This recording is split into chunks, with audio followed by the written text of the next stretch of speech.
Assalamualaikum warahmatullahi wabarakatuh. Alhamdulillah masih lagi kita dapat hidup pada hari ini. InsyaAllah hari ini kami akan memandangkan subjek fiqh di bawah tajuk tayamum. Pertamanya saya ingin memperkenalkan panel pembentangan kita hari ini, iaitu Syazani, Zulfahmi, Uzai dan Haikal. Yang pertamanya, apakah tayamum? Tayamum bermaksud menyapu debu tanah yang bersih ke muka dan 2 tapak tangan sebagai ganti wuduk dan mandi wajib ketika ketiadaan air atau tidak mampu menggunakan air kerana sakit, terlalu sejuk atau sebagainya. Dalil yang mengharuskan tayamum dipetik daripada surah Al-Ma'idah ayat ke-6. وَإِن كُنتُم مَّرْضَىٰ أَوْ عَلَىٰ سَفَرٍ أَوْ جَاءَ أَحَدٌ مِّنكُم مِّنَ الْغَائِطِ أَوْ لَامَسْتُمُ النِّسَاءَ فَلَمْ تَجِدُوا مَاءً فَتَيَمَّمُوا صَعِيدًا طَيِّبًا فَامْسَحُوا بِوُجُوهِكُمْ وَأَيْدِيكُم مِّنْهُ مَا يُرِيدُ اللَّهُ لِيَجْعَلَ عَلَيْكُم مِّنْ حَرَجٍ وَلَٰكِن يُرِيدُ لِيُطَهِّرَكُمْ وَلِيُتِمَّ نِعْمَتَهُ عَلَيْكُمْ لَعَلَّكُمْ تَشْكُرُونَ. Maksudnya, dan jika kamu sakit atau dalam perjalanan atau kembali dari tempat buang air atau menyentuh perempuan, maka jika kamu tidak memperoleh air, maka bertayamumlah dengan debu yang baik, yakni suci. Usaplah wajahmu dan tanganmu hingga dengan debu itu. Allah tidak ingin menyulitkan kamu, tetapi Dia hendak membersihkan kamu dan menyempurnakan nikmat-Nya bagimu agar kamu bersyukur.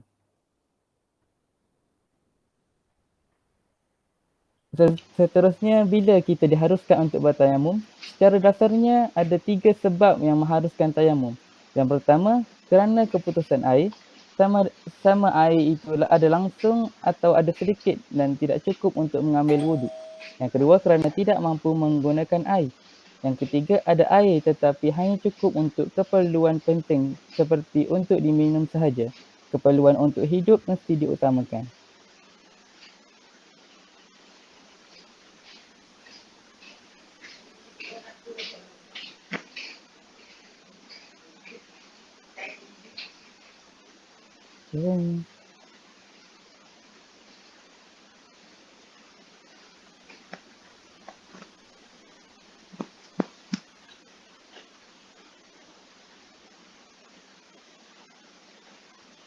Syazani, mari teruskan.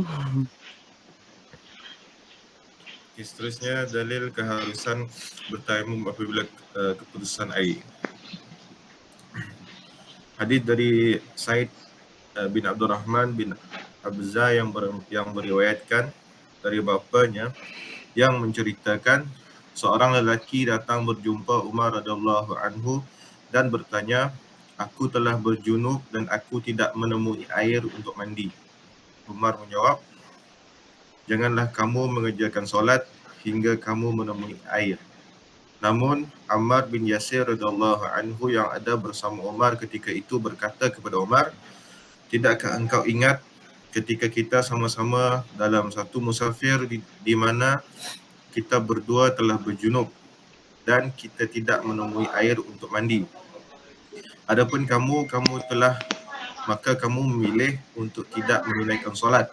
Adapun aku, maka aku telah berguling di atas tanah untuk bertayamum dan kemudian aku menunaikan solat." Apabila ceritakan kepada Nabi SAW, maka baginda berkata kepada Ammar, "Sesungguhnya memadai kamu menepuk 2 tapak tangan kamu ke tanah, kemudian kamu hembusnya untuk menipiskan sedikit debu di tapak tangan itu, dan seterusnya kamu sapukan debu ke muka dan kedua tangan kamu hingga pergelangannya." Seterusnya dalil keharusan bertayamum kerana tidak mampu menggunakan air. Imam Ad-Daruqutni menceritakan bahawa Sayyidina Ali ditanya berkenaan seorang lelaki yang berada dalam musafir. Lalu ia ditimpa junub, sedang air yang ada padanya hanya sedikit, di mana ia bimbang jika air itu digunakan untuk mandi wajib menyebabkan ia kehausan. Jawab Sayyidina Ali, "Hendaklah ia bertayamum." Imam Ahmad pernah menceritakan beberapa orang sahabat bertayamum dan mereka menyimpan air untuk minuman mereka. Okey, seterusnya adalah contoh-contoh situasi yang mengharuskan tayamum. Yang pertama, tidak mampu menggunakan air kerana sakit atau bimbang bertambah sakit atau bimbang lambat sembuh. Hal tersebut diketahui dengan pengalaman atau makluman daripada doktor. Yang kedua, air yang ada diperlukan untuk minum dan sebagainya pada ketika itu atau akan datang. Yang ketiga, terdapat sangkaan yang kuat dalam dirinya bahawa akan ditimpa sakit jika ia tidak menggunakan air. Yang keempat, takut kepada musuh yang menghalangnya daripada mendapatkan air, sama ada musuh itu manusia ataupun binatang buas. Yang kelima, air diperlukan untuk minuman haiwan yang bersamanya seperti kudanya atau sebagainya. Yang keenam, air diperlukan untuk menguli tepung, untuk memasak dan sebagainya. Yang ketujuh, air diperlukan untuk membasuh najis yang tidak dimaafkan, yakni mesti dibersihkan.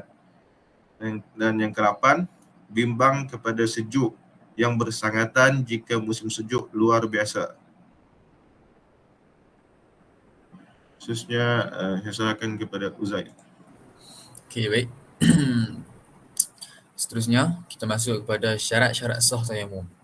Para ulama telah menggariskan syarat-syarat berikut. Yang pertamanya, mengetahui masuk waktu solat.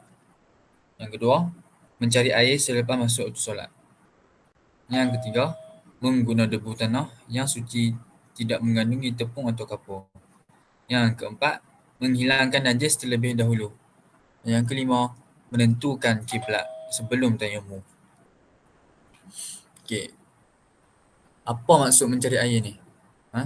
Seseorang yang ingin bertayamum kerana ketiadaan air, wajib ia berusaha mencari air terlebih dahulu di kawasan kesekitarnya. Jarak dia antara 9,000 hasta, kata pandangan ulama. Dan jika air tiada di rumah, hendaklah ia pergi ke masjid umpamanya atau ke rumah berdekatan moga-moga menemui air. Jangan semata-mata tiada air di rumah, lalu ia pun bertayamum. Tak boleh macam tu. Setelah pasti benar-benar tiada air, barulah tayamum. Mencari air itu wajib diulangi setiap kali hendak bertayamum. Tidak cukup dengan pencarian ketika kali pertama bertayamum sahaja. Dan tidak diwajibkan secara mutlak untuknya mencari melainkan dirinya aman daripada dirinya dan anggotanya.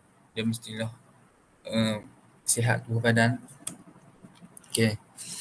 Seterusnya, bahan tayamum. Ada beberapa pandangan ulama dalam masalah bahan yang harus digunakan untuk bertayamum.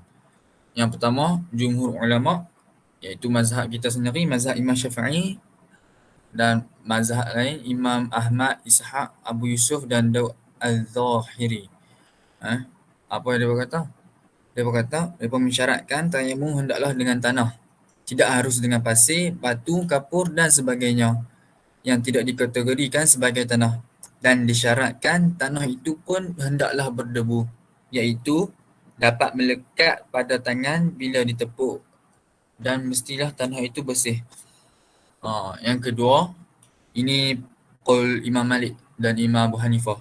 Apa dia berkata? Tidak khusus kepada tanah sahaja. Harus tayamum dengan segala yang ada di atas permukaan bumi.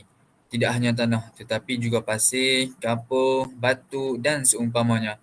Imam Malik dan Imam Abu Hanifah juga tidak mensyaratkan bahan-bahan untuk bertayamum itu berdebu.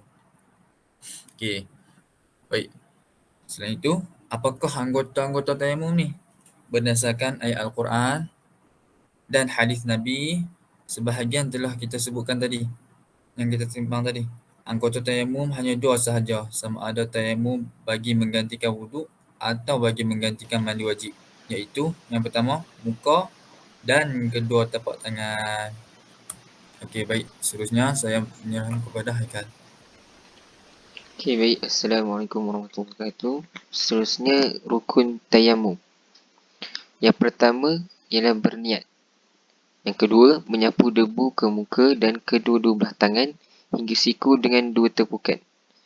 Ini berdasarkan satu hadis dari Abi Umamah dan Ibni Umar radhiyallahu anhuma bahawa Nabi SAW bersabda, tayamum itu terdiri dari 2 tepukan. Tepukan pada wajah dan tepukan pada kedua tangan hingga siku. Dan yang ketiga ialah tertib.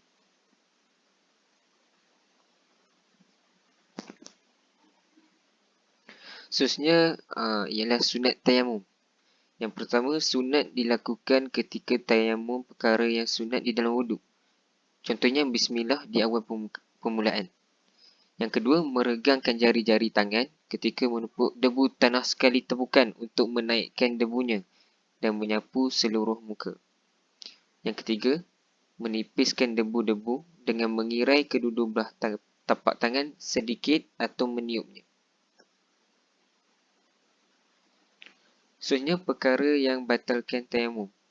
Yang pertama, semua perkara yang membatalkan wuduk. Yang kedua, terdapat air yang sebelumnya tiada. Yang ketiga, berkemampuan menggunakan air yang sebelumnya sakit. Maksudnya sebelum ni dia sakit tapi dia dah boleh guna dah sekarang. Yang keempat, murtad daripada Islam. Okey, syukran. Habis dah. Ni je daripada kami. Yang baik tu datang daripada Allah. Yang lemah tu datang pada diri kami sendiri. Sekian, wabillahi taufiq wal hidayah. Wassalamualaikum warahmatullahi wabarakatuh.